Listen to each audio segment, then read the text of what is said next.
இப்போ வந்து Kamal sir big பாஸ்லேருந்து விலகிட்டாரு. விலகினதுக்கப்புறம் யாரை போடலாம் அப்படின்னு சொல்லி யோசிச்சுட்டு இருந்தாங்க. எனக்கும் விஜய் டிவியும் கொஞ்சம் தொடர்பு இருக்குது, அதெல்லாம் உங்களுக்கு தெரியும்னு நினைக்கிறேன். நேற்று ஒருத்தட்ட பேசிட்டு இருந்தேன் விஜய் டிவியில், ஒரு முக்கியமான நபர் கூட தான். அப்போ அவர் சொன்னார், சார் உங்களோட கருத்து என்ன அப்படின்னு நான் கேட்டேன். அப்போ அவர் சொன்னார், தாயின் மீது ஆணையா சொல்கிறேன், அவர் சொன்னார், திருமாவளவன் ஐயா அவர்கள் அவர் வந்து தொகுத்து வளர்ந்தாக்கா அந்த நிகழ்ச்சி நல்லா இருக்கும் அப்படின்னாரு. எதுக்காக சார் அப்படி சொல்கிறீங்கன்னா, ஐயா அவரோட டோல்கேட்டு பேர் சொல்லப்பா, அந்த டோல்கேட்டு கிட்ட போ மட்டும் விடவே மாட்டாங்க. இல்லப்பா, வேற ஊர் இது, அந்த ஊர்ல வேற ஊர், நாம இந்த பக்கம் நார்த் சைடு சொல்றேன், அந்த ஊருக்கு மட்டும் விட மாட்டாங்க. என் தாயின் மீது ஆணையா சொல்றான், தில்லா காரை விட்டு இறங்கி நிற்பேன். ஓ, இது எந்த டோல்கேட்டு தெரியுமா, ஞாபகம் இருக்கா, பழசெல்லாம் யோசிச்சு பாரு அப்படின்னு சொல்லி அந்த பாஷால வர டைலாக் மாதிரி தான் சொல்லுவேன். ஐயா வணக்கம், எனக்கு இன்னொரு பேர் இருக்கு அப்படின்னு சொல்லுவேன். இது நான் சும்மா மேடைக்காக உண்மையில நடந்தது. என் கூட ஏன்னா தட்டில உண்மை வேண்டா, என் கூட திருமாவளவன் ஐயா அவர்களோட நான் கூட்டணி வைக்கலாம். வேல்முருகன் ஐயா அவர்கள் கூட கூட்டணி வைக்கலாம். இந்த படத்துக்கு வந்து சென்சார்ல 42 கட்டு கொடுத்திருக்காங்க சொல்றாங்க. 42 கட்டு. அடுத்த வாரம் படம் ஹிட், அடுத்த மாசம் படம் ஹிட். இப்ப கையை தட்டு சொல்ல போறாரு அப்படிங்கிறதுக்காக படத்தினுடைய குழுவே அவ்வளவு காத்துட்டு இருக்காங்க. சோ நம்முடைய கூல் சுரேஷ் அவர்களை பேச அழைக்கிறோம்.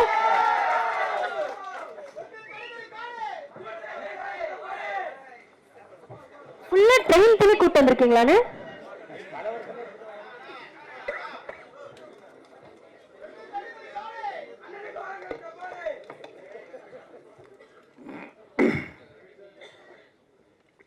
சார் சார் சார் சார் வாங்க சார், வெயிட் பண்ணுறேன், வாங்க சார். மேடையில் அமர்ந்திருக்கும் அனைவருக்கும் வணக்கம். பத்திரிகை நண்பர்கள், ஊடக நண்பர்கள், இணையதள நண்பர்கள் அனைவருக்கும் வணக்கம். ரசிகர்கள் அனைவருக்கும் வணக்கம். மேடையில் பேசி கைத்தட்டல் வாங்குற அளவுக்கு நான் பெரிய பேச்சாளர் இல்லை, அதனால் தயவு செஞ்சு நீங்களே ஒரு தடவை கைத்தட்டிருங்க. இந்த கைத்தட்டல்கள் அனைத்தும் தோழர் சேகுவாரா அந்த டீமை தான் போய் சேரும். அப்புறம் தங்கச்சி, உங்கள் பேர் என்ன? கல்யாணி. நீங்கள் வந்து கூல் சுரேஷ் அவர்கள் வந்து பேசுவாங்க அப்படின்னு சாதாரணமாக கூப்பிட்டுட்டீங்க. அடுத்த தடவை கூப்பிடும்போது யூடியூப் சூப்பர் ஸ்டார், வெள்ளிக்கிழமை நாயகன், சிஎஸ்கே கட்சியின் தலைவர், கூல் சுரேஷ் கட்சியின் தலைவர், நடிகருமாகிய கூல் சுரேஷ் அவர்களை பேச அழைக்கிறோம் அப்படின்னு கூப்பிடுங்க. எதுக்காக இதை சொல்றேன்னா, பெரியவங்களாம் இருக்கிறாங்க, எனக்கு அவங்ககிட்ட பெருசாக அறிமுகம் இல்லை, ஒரு அறிமுகப்படுத்தி கொள்ளலாம் அப்படின்றதுக்காக தான். ஏன்னா பூவோடு சேர்ந்ததான் இந்த நாடு மணக்கம், அதுக்காக சொன்னேன். நன்றி. ஏன்னா இது சாதாரண மேடை இல்லை, சகலகலா வல்லவர்கள் இருக்கும் மேடை. இது சாதாரண மேடை இல்லை, சகாப்தம் படைக்கும் மேடை. இது சாதாரண மேடை இல்லை, ஜாதி மதத்தை ஒழிக்கும் மேடை. இது சாதாரண மேடை இல்லை, சனாதனத்தை எரிக்கும் மேடை. இது சாதாரண மேடை அல்ல, சரித்திரம் படைக்கும் மேடை. இது சாதாரண மேடை அல்ல, சாமானியனுக்கும் உதவும் மேடை. இது சாதாரண மேடை அல்ல, சட்டம் படித்த மேடை. இது சாதாரண மேடை அல்ல, சக்கரை போல இனிக்கிற மேடை. இது சாதாரண மேடை அல்ல, சந்தோஷத்தை அள்ளி கொடுக்கிற மேடை. இது சாதாரண மேடை அல்ல, சரித்திரம் படைக்கிற மேடை. ஸோ இவங்க முன்னாடி நான் பேசுறேன் அப்படின்றது எனக்கு ஒரு பெரிய சந்தோஷம். அதனால அடுத்து கொஞ்சம் ஃபாலோ பண்ணி கூப்பிட்டுருங்கம்மா. நன்றி நன்றி. இந்த படத்தோட இயக்குனர் அலெக்ஸ் அவர்கள், அவர் வந்து நான் நடிக்கும்போது சில சீன்லாம் வந்து நடித்து காட்டுவார். அப்படியே ஏதோ ஒரு 10-20 படம் நடித்த ஒரு எக்ஸ்பீரியன்ஸில் இருக்கிற மாதிரி நடித்து காட்டுவார். நானே கேட்பேன், பிரதர் நீங்கள் ஏற்கனவே எதுவும் நடிச்சிருக்கீங்களா அப்படின்னு. இல்லைண்ணா புதுசு தானே அப்படின்வார். ஸோ அவ்வளோ ஒரு தத்ரூபமாக, ஒருவேளை டேக் ஒழுங்காக வெரைட்டி கூட ஒன் மோர் வாங்கிட்டு இருப்பார். அது மட்டும் இல்லை, அவர் நடிக்கும்போது இப்போ பார்த்துருப்பீங்க, சட்டையெல்லாம் கழட்டிட்டு இருக்காரு இல்லையா, அடிபட்ட மாதிரி ஃபைட்டில் வரான் அப்படின்னு இருப்பார். அப்படியே அந்த ப்ரூஸ்லி அந்த எஃபெக்டில் அப்படியே தான் இருப்பார். ஏன்னா ஃபைட் பண்ணும்போது, நடிக்கிறது மட்டும் இல்லாமல் ஃபைட் பண்ணும்போதும் அந்த ஒரு வெறியோடு தான் அடி அப்படி இருக்கும். ஸோ அந்த மாதிரி அவங்க நடித்து இயக்கியிருக்காங்க. அந்த அலெக்ஸ் அவர்களுக்கு என் மனமார்ந்த வாழ்த்துக்கள். தயாரிப்பாளர் பிரபு சார் அவர்களுக்கும் என் வாழ்த்துக்கள். எனக்கு தெரிஞ்சு இந்த படத்தில் பிரபு சார் வந்து ஒரு கேரக்டரில் நடிச்சிருக்காரு, வில்லனாக நடிச்சிருக்காரு. அவர் நடிக்கிறதுக்கு முன்னாடி எனக்கு தெரிஞ்சு ஒரு 100 தடவை அமைதிப்படை படம் பார்த்துட்டு தான் நடிக்க வந்திருப்பார்னு நினைக்கிறேன். ஏன்னா ஒரு சீன்லேயுமே சத்யராஜ் சார் தான். ஏன்னா நான் எனக்கு அவரோட காம்பினேஷன் தான். நடிக்கும்போது சத்யராஜ் சார் தான் எனக்கு ஞாபகம் வரும். இப்போ அந்த கட் பண்ண சீன்லாம் கூட காமிச்சாங்க. அதில் சத்யராஜ் சார் சொல்லுவார், அண்ணா அல்வா கொடுத்தாக்க வேணான்றாங்க, அமைதிப்படம் படம் பார்த்துருப்பாங்கல்ல. வெப்பமான சத்தியமாக சொல்கிறேன், ப்ரொடியூசர் 100 தடவை படம் பார்த்துட்டு தான் இந்த படத்தை வந்து நடிக்க வந்திருப்பார்னு நினைக்கிறேன். ஏன்னா அவ்வளவு தத்ரூபமாக நம்ம அமைதிப்படை படத்தில் அமாவாசை கேரக்டர் நாகராஜ சோழன் என்ன பண்ணுவாரோ அதே மாதிரி இதை வந்து அதை விட பிரமாதமாக பண்ணியிருக்காரு அப்படின்னு சாரை வச்சுட்டு சொல்லக்கூடாது. நல்லா பண்ணியிருக்காரு. அவருக்கு என் மனமார்ந்த வாழ்த்துக்கள். எதுக்காக அந்த ஒற்றுமை இருக்குது அப்படின்னாக்க, உண்மையிலே ஒற்றுமை இருக்குங்க. சத்யராஜ் சாருக்கு உடம்பு ஃபுல்லாக முடி இருக்கும், அவருக்கும் உடம்பு ஃபுல்லாக முடி இருக்கு. நான் பார்த்தேன். நீங்கள் கேட்கலாம் எப்படி பார்த்தீங்க அப்படின்னு. இதில் வந்து ஒரு ஸ்விம்மிங் பூலில் குளிக்கிற சீன் ஒன்று இருக்குது. அப்போ பார்த்தேன். அப்போ நான் நினச்சேன், ஓஹோ ஒருவேளை காம்பினேஷன் கரெக்டாக தான் இருக்குது அப்படின்னு. ஸோ அவருக்கு என் மனமார்ந்த வாழ்த்துக்கள். அப்புறம் சத்யராஜ் சார் இந்த படத்தில் தோழர் சேகுவரா படத்தில் நடிச்சிருக்குது எங்களுக்கெல்லாம் ஒரு பெரிய பூஸ்டப். ஏன்னாக்கா வால்டர் வெற்றிவேல் அந்த படம் 50வது நாள் படத்தை நான் பிளாக்ல டிக்கெட் வாங்கி பார்த்தேன். அது எவ்வளோ ஒரு பெருமைப்பட வேண்டிய விஷயம் பாருங்க. 50வது நாள் படத்தை நான் வந்து பிளாக்ல டிக்கெட் வாங்கி பார்த்தேன்னா அப்போ வந்து அந்த படம் எவ்வளோ பெரிய சூப்பர் ஹிட் பாருங்க. ஸோ அவங்க அவ்வளோ ஒரு மிகப்பெரிய ஹிட் ஹீரோ கூட இன்னைக்கு நான் ஸ்டேஜில் இருக்கிறேன் அப்படின்றப்போ எனக்கு வந்து ரொம்ப சந்தோஷமா இருக்கு. படத்தோட பேர் தோழர் சேகுவரா. தோழர் சேகுவரான்னு போட்டால் யூடியூப்லாம் வரும். அந்த தலைவரோட ஃபோட்டோ வரும். ஆனால் எனக்கு தெரிஞ்சு கண்ணை மூடிட்டு இமேஜினேஷன் பண்ணி பார்த்தாக்க சத்யராஜ் சார் தான் ஞாபகம் வருவார்.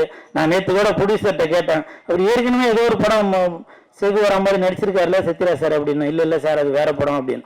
ஏன்னா அந்த படத்தில் ஒரு கருப்பு தொப்பி போட்டு படம் பேர் தெரியல, அப்படி துப்பாக்கிலாம் வச்சுன்னு அப்படி இருப்பார். ஸோ அந்த அளவுக்கு ஒரு போராடக்கூடிய ஒரு புரட்சி தமிழனாக இருக்கிறவர் நம்ம தோழர் சேகுவரா அந்த படத்தில் நடிக்கிறது எனக்கு வந்து ரொம்ப பெருமையாக இருக்குது. அவர் கூட நம்மளும் நடிச்சிருக்கோம் அப்படின்றத ரொம்ப சந்தோஷப்படுறேன். அப்புறம் திருமாவளவன் ஐயா அவர்கள் அவங்க வந்து வாழ்த்துறதுக்காக வந்ததில் ரொம்ப சந்தோஷம். நான் பிக் பாஸ் போயிட்டு வந்தது உங்களுக்கு எல்லாருக்கும் தெரியும். இப்போ வந்து கமல் சார் பிக் பாஸ்லேருந்து விலகிட்டாரு. விலகினதுக்கப்புறம் யாரை போடலாம் அப்படின்னு சொல்லி யோசிச்சுட்டு இருந்தாங்க. எனக்கும் விஜய் டிவியும் கொஞ்சம் தொடர்பு இருக்குது, அதெல்லாம் உங்களுக்கு தெரியும்னு நினைக்கிறேன். நேற்று ஒருத்தட்ட பேசிட்டு இருந்தேன், விஜய் டிவியில் ஒரு முக்கியமான நபர் கூட தான். அப்போ அவர் சொன்னார், சார் உங்களோட கருத்து என்ன அப்படின்னு நான் கேட்டேன். அப்போ அவர் சொன்னார், தாயின் மீது ஆணையா சொல்றேன், அவர் சொன்னாரு திருமாவளவன் ஐயா அவர்கள் அவர் வந்து தொகுத்து வளர்ந்தாக்கா அந்த நிகழ்ச்சி நல்லா இருக்கும் அப்படின்னாரு. எதுக்காக சார் அப்படி சொல்றீங்கன்னா, எதுக்காக அப்படி சொல்றீங்க அப்படின்னு சொல்லி கேட்டேன். அப்ப அவர் சொன்னாரு, திருமாவளவன் ஐயா அவர்கள் தான், அவர்கள்ட்ட ஒரு நீதி இருக்கும், ஒரு நேர்மை இருக்கும், ஒரு உண்மை இருக்கும். யாரு தப்புக்கு பண்ணாலும் அந்த இடத்துல தண்டனை கொடுக்கறதுக்கான ஒரு தில் இருக்கும் அப்படின்னு சொல்லி சொன்னாரு. இதெல்லாம் நடைமுறையில வந்தாக்க நான் மட்டும் இல்ல, ஒட்டுமொத்த இந்தியாவே சட்டம் படித்த நம்மளுடைய சட்டத்தை சொல்லி கொடுத்த அம்பேத்கர் ஐயா அவர்கள் கூட எழுந்து நின்று கை தட்டுவாரு. என்னுடைய மாணவன் இந்த ஒரு நிகழ்ச்சிக்கு தொகுத்து வழங்கியிருக்காரு. இது வந்து உலகமே பார்த்துட்டு இருக்க நிகழ்ச்சி. அந்த இடத்துல எந்த தப்பு தண்டா எது நடந்தாலும் அதை தட்டி கேட்கிற ஒரு தில்லு வேணும் அப்படின்ற. நீங்க வேற எதனா மாத்தி எழுதிடாதீங்கப்பா, அதுக்கு இருக்கிறது சம்பந்தம் இல்ல. கமல் சார் நல்லவர் தாவா, அது ரொம்ப நல்லவர், சரியா? ஆனால் அது இது நினைச்சாதீங்க. என்னுடைய கருத்தை சொன்னா விஜய் டிவியில அவங்க சொன்னதை நான் சொன்னேன். இது வந்து என்னுடைய தனிப்பட்ட கருத்து தான். அதே மாதிரி சத்யராஜ் சார்,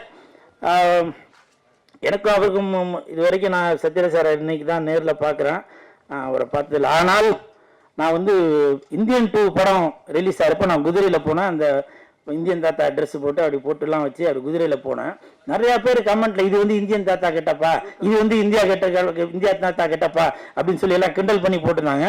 அதுல முக்காவாசி பேர் என்ன போட்டிருந்தாங்கன்னா, அண்ணா நகர் முதல் தெரு சத்யராஜ் மாதிரி இருக்கையா அப்படின்னு சொல்லி நிறைய பேர் போட்டிருந்தாங்க. அவங்களுக்கு வேணா அது கிண்டலா நினைக்கலாம், நான் ரொம்ப பெருமையா நினைச்சேன். அவ்வளோ பெரிய மனுஷனை அவர் கூட பார்த்து என்னை வந்து சேர்த்து வச்சு பேசிருக்கீங்களா அப்படின்னு நான் ரொம்ப சந்தோஷப்பட்டேன்.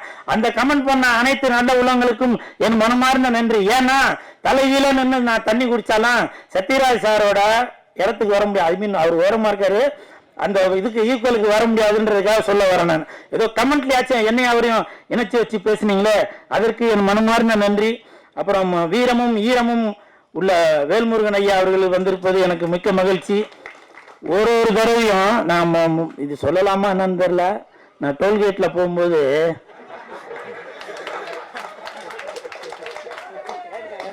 இல்ல எதுக்காக இல்ல அது எதுவும் கேஸ் கீஸ் எதுவும் போட்டுற போறாங்க இல்ல, ஒருவேளை கேஸ் போட்டா என்ன காப்பாத்துறதுக்கு நான் ஜெயிலுக்கு போட்டா அங்கிருந்து என்னை காப்பாத்து போலீஸ் நீங்க வந்துருவீங்களா சார்?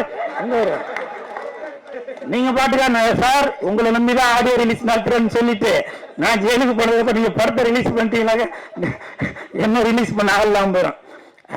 வேல்முருகன் ஐயாவை பத்தி சொல்றேன். நான் ஒரு டோல்கேட்ல போகும்போது என்கிட்ட காசு வாங்க மாட்டாங்க. நான் வணக்கம் தம்பினா அப்போ ஒரு செல்ஃபி ஒன்று எடுத்துட்டு இதெல்லாம் இப்போ ப்ராப்ளம் வருமா என்னன்னு வேற தெரியல, செல்ஃபி எடுத்துட்டு அனுப்புவாங்க. அப்போ அந்த ஐயாவோட டோல்கேட் பேர் சொல்லப்பா, அந்த டோல்கேட்டு கிட்ட போக மட்டும் விடவே மாட்டாங்க. அது இல்லப்பா, வேற ஊர் இது, அந்த ஊர்ல வேற ஊர். நான் இந்த பக்கம் நார்த் சைடு சொல்றேன், அந்த ஊருக்கு மட்டும் விட மாட்டாங்க. என் தாயின் மீது ஆணையா சொல்றான், தில்லா காரை விட்டு இறங்கி நிற்பேன். ஓ இது எந்த டோல்கேட்டு தெரியுமா, ஞாபகம் இருக்கா, பழசெல்லாம் யோசிச்சு பாரு அப்படின்னு சொல்லி அந்த பாஷால வர டைலாக் மாதிரி தான் சொல்லுவேன். ஐயா வணக்கம், எனக்கு இன்னொரு பேர் இருக்கு அப்படின்னு சொல்லுவேன். இது நான் சும்மா மேடைக்காக உண்மையில நடந்தது. என் கூட ஏன்னா தட்டில உண்மை வேண்டா, என் கூட வந்தவங்களுக்கு எல்லாம் தெரியும். ஐயா பேரை சொல்லி நான் வெளியில வருவேன். ஸோ அந்த அளவுக்கு எனக்கும் ஐயா அவர்களை நான் இன்னைக்கு தான் ஃபர்ஸ்ட் பார்க்குறேன், வேல்முருகன் ஐயா அவர்களை. இருந்தாலும் என் இதயத்தோட கலந்து இருக்கிறாரு, என்னுடைய பேங்க் சேமிப்பை பாதுகாத்து கொடுத்துட்டு இருக்காரு. அவருக்கு என் மனமார்ந்த நன்றி. ரவி மரியா சார் வந்திருக்காங்க. ஏன்னா நான் நல்லா இருக்கணும் அப்படின்றக்க எனக்கு பின்னாடி நின்று இன்னும் கூழு அதை பண்ணு இதை பண்ணுன்னு சொல்லி எனக்கு ஒரு பூஸ்டப்பாக கொடுப்பாங்க. இமான் அண்ணாச்சி அவர்கள்லாம் நாங்கள் வாரத்தில் ஒரு நாளாச்சும் ஃபோனில் பேசிப்போம். அப்போ நடக்கிற விஷயங்கள்லாம் அப்படியே பேசிட்டே வருவோம். அப்போ எனக்கும் பின்னாடி இருந்து அவர் சொல்லுவார், இல்லை குழு இது இப்படி பண்ணுங்க அப்படி பண்ணுங்க அப்படின்னு சொல்லுவார். அந்த மாதிரி நல்ல உள்ளங்கள் எல்லாம் இந்த படத்தை தோழர் சேகுவாரா படத்தை வாழ்த்த வந்ததில் நான் ரொம்ப சந்தோஷப்படுறேன். அப்புறம் சொன்னோம் இல்லையா, இந்த தங்கச்சிட்ட சொன்னேன் கூல் சுரேஷ் கட்சி அப்படின்னு. ஒருவேளை எதுக்காக அந்த கூல் சுரேஷ் கட்சி நான் மறுபடியும் ரெஜிஸ்டர் பண்ணுறேன்னா, ஒருவேளை 2026 அண்ணன் திருமாவளவன் ஐயா அவர்களோட நான் கூட்டணி வைக்கலாம், வேல்முருகன் ஐயா அவர்கள் கூட கூட்டணி வைக்கலாம், முத்தரசன் ஐயா அவர்கள் கூட கூட்டணி வைக்கலாம். அதனால எதுக்கும் ஒரு அறிமுகம் வேணும் இல்லையா. ஏன்னா நான் இங்க வந்தப்ப 3 பேருக்கு மாத்தி வணக்கம் வச்சாங்க, பார்க்கவே இல்லை விட்டாங்க. இதை நான் எதுக்காக சொல்றேன், எனக்கு அவங்க அறிமுகம் இல்லை. ஆனா இன்னைக்கு இந்த நிகழ்வு மறக்க மாட்டாங்க. முக்கியமாக வேல்முருகன் ஐயா மறக்க மாட்டாருன்னு நினைக்கிறேன். டேய் அவன் யாராவது பழசெல்லாம் மறுபடியும் கிண்டிட்டு இருக்கான் அப்படின்னு. ஸோ இதெல்லாம் ஒரு நகைச்சுவைக்காக தான் சொன்னேன். அந்த டோல்கேட் மட்டும்லாம் உண்மை இல்லை, நான் தூங்கும்போது கண்ட கனவு அது. நீங்க பாட்டா ஏற்கனவே நான் காரை விட்டு இறங்கும்போது கேட்ட ஒரு போலீஸா நினைச்சு, எதுக்குப்பா போலீஸ் அப்படின்ற. சார் இந்த மாதிரி இவங்கெல்லாம் பெரியவங்க வராங்க, அப்படியா நான் வேற எதுனான்னு சொல்லி இப்பவே கையோட கூட்டிட்டு போயிட போறாங்க. ஏன்னா இப்ப கொஞ்ச நாளா யூடியூபர்ஸ் அவங்க இவங்கன்னு புடிச்சு போட்டுன்னு இருக்காங்கல்ல, என்ன சொல்றதுன்னே தெரியல. அதனால உங்கள் அனைவருக்கும் வாழ்த்து வந்த அனைவருக்கும் என் மனமார்ந்த நன்றி. இந்த படத்துக்கு சென்சார்ல 42 கட்டு கொடுத்துருக்காங்க சொல்றாங்க. 42 கட்டு. அடுத்த வாரம் படம் ஹிட், அடுத்த மாசம் படம் ஹிட். இப்ப கையை தட்டு. என்னுடைய பேச்சை கேட்ட அனைவருக்கும் என் மனமார்ந்த நன்றி. எதுவும் தவறாக பேசியிருந்தா மன்னிச்சிருங்க பெரியவங்களே. நன்றி நன்றி நன்றி. சாதாரண மேடை இல்லை அப்படின்னு நிறைய சொன்னீங்க. உண்மையிலே இது சாதாரண மேடை இல்லை, ஸ்கூல் சுரேஷ் இருக்கும் மேடை அப்படின்னு சொல்லலாம்.